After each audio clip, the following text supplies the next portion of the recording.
அவர் தான் ஆத்தர், அவர் தான் ஃபினிஷ் பண்றவர். உங்களுக்கு விசுவாசத்தை ஆரம்பிச்சது யார்? கர்த்தர். நீங்க முடிச்சு வைக்க கூடாது. அவர் தான் உங்களுக்கு விசுவாச விதைகளை விதைத்தார். பரிபூர்ணப்படுத்துகிற வரை அவரை நோக்கி பார்க்கணும். மார்க் 8:23.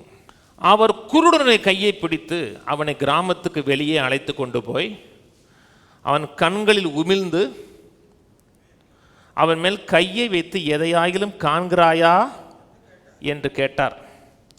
அவன் அவன் ஏறிட்டு பார்த்து நடக்கிற மனுஷரை மரங்களை போல பார்க்குறான். ஏறிட்டு பார்த்தான்லாம், எதிர்பார்க்குறான். விஷன் இருக்கு, ஆனால் ஃபுல் விஷன் இல்லை, கிளியர் விஷன் கிடைக்கல.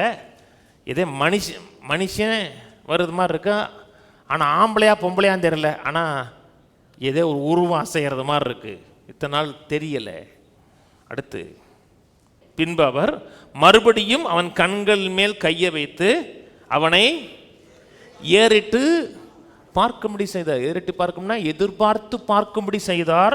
அப்பொழுது அவன் சொஸ்தமடைந்து யாவரையும் தெளிவாய் கண்டான். எதை எதிர்பார்க்கிறோமோ அதனுடைய பூர்ண பதில் வருகிற வரை எதிர்பார்க்கறதை நிறுத்திடக்கூடாது. பரவாயில்லங்க, பாதி வந்துருச்சுங்க, அதுதான் எதிர்பார்த்தீங்களா? நீங்கள் எதை எதிர்பார்த்தீங்களோ அதைத்தான் எதிர்பார்க்கணும், காண்கிறவரை நிற்கணும். அதாங்க விசுவாசம். விசுவாசங்கிறது கொஞ்ச நாள் முயற்சி பண்ணிட்டு போகிறது கிடையாது.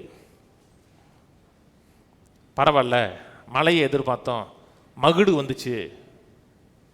மழையை எதிர்பார்த்தோம்னா மலை மவுண்டனாக இருக்கணும்.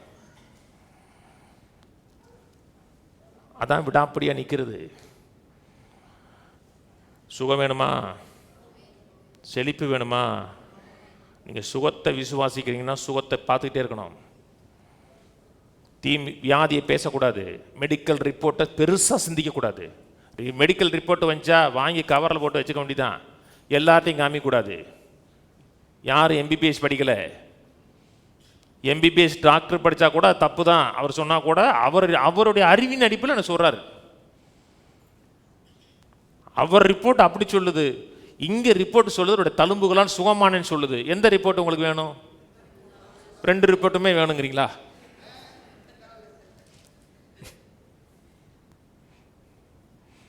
சிங்கிள் ரிப்போர்ட் தான். அவருடைய தழும்புகளால் நான் சுகமானேன் என்றால் தழும்புகளால் சுகமானேன். எதை எதிர்பார்க்கிறோமோ, நீங்கள் எதை எதிர்பார்க்குறீங்க எப்படி தெரியும் தெரியுமா? பேச்சில் தெரியும். சுகத்தை எதிர்பார்த்தீங்கன்னா சுகத்தை பேசணும், செழிப்பை எதிர்பார்த்தீங்கன்னா செழிப்பை பேசணும், நிறைவை எதிர்பார்த்தீங்கன்னா நிறைவை பேசணும். எதை எதிர்பார்க்கிறீர்களோ அதை பேசுவீர்கள், எதை பேசுகிறீர்களோ அதை நீங்கள் காண்பீர்கள். பெருசாக எதிர்பாருங்க, பெருசாக பாருங்க. பார்த்தீர்கள் என்றால் கொஞ்ச நாள் ஃபுல் ஃபார்மாக பார்ப்பீங்க. எபிரேயர் 12:1. ஆகையால் மேகம் போன்ற இத்தனை திரளான சாட்சிகள் நம்மை சூழ்ந்து கொண்டிருக்க, பாரமான யாவற்றையும் நம்மை சுற்றி நெருங்கி நிற்கிற பாவத்தையும் தள்ளிவிட்டு விசுவாசத்தை துவக்குகிறவரும் முடிக்கிறவருமாயிருக்கிற இயேசுவை நோக்கி நமக்கு நியமித்திருக்கிற ஓட்டத்தில் பொறுமையோடு ஓடக்கடவோம். பொறுமையோடு ஓடுங்க. யாரை நோக்கி ஓடுங்க? விசுவாசத்தை ஆரம்பித்தவரும் அதை முடிக்கிறவருமாக்கு இயேசுவை நோக்கி பார்த்து ஓடுங்க. ஆங்கிலத்தில் தான் அழகா இருக்கு, author and our finisher of our faith இருக்கு. அவர் தான் ஆத்தர், அவர் தான் ஃபினிஷ் பண்றவர். உங்களுக்குள்ள விசுவாசத்தை ஆரம்பிச்சது யார்? கர்த்தர். நீங்க முடிச்சு வைக்கக்கூடாது. நீங்க ஒரு புத்தகம் எழுதுறீங்க, இன்னொரு ஆள் முடிக்க வைக்கக்கூடாது, நீங்க தான் முடிக்கணும். நீங்க என்ன அந்த புத்தகத்தோட ஆத்தர் யார்? நீங்க தான். பக்கத்து வீட்டுக்காரர் சரியில்லை, எங்க பாஸ்டர் சரியில்லை, நீங்க சரியில்லை, நீங்க முடிச்சு வச்சிட்டீங்க. அதை அவர் தான் உங்களுக்கு விசுவாச விதைகளை விதைத்தார். அவர் தான் பரிபூர்ணப்படுத்துகிற வரை அவரை நோக்கி பார்க்கணும். வியாதியா இருக்கா, அவரை நோக்கி பாருங்க, அவர் மருத்துவராக இருப்பார். தேவைகள் இருக்கா? ப்ரொவைடராக இருப்பார். மனசோர்வாக இருக்கா? உங்களை சந்தோஷப்படுத்துகிறவராக இருப்பார். ஏற்ற நேரத்தில் அனுகூலமான துணையாக இருக்கிறான்னு பார்த்தீங்கன்னா, என்ன வேணும் உங்களுக்கு, அதுக்கு வெரி ப்ரெசன்ட் ஹெல்ப்பாக இருப்பார். சூழ்நிலைக்கேற்ற பதில் அவர் இருப்பார்.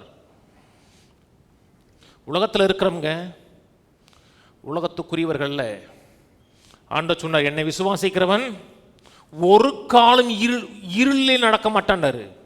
இருள் இருக்கா உலகத்தில்? தீமை இருக்கா? ஆனால் இருளில் நடக்கக்கூடாது. நம்ம ஒருவேளை நடந்தால் கூட இருளிலிருந்து வெளிச்சத்துக்கு கொண்டு வருவார். குறைவிலிருந்து பரிபூர்ணத்துக்கு கொண்டு வருவார். தாழ்ச்சியிலிருந்து நிரம்பி வழிகிற லைஃப் கொண்டு வருவார். அவர் கொண்டு வர விரும்புகிறார்.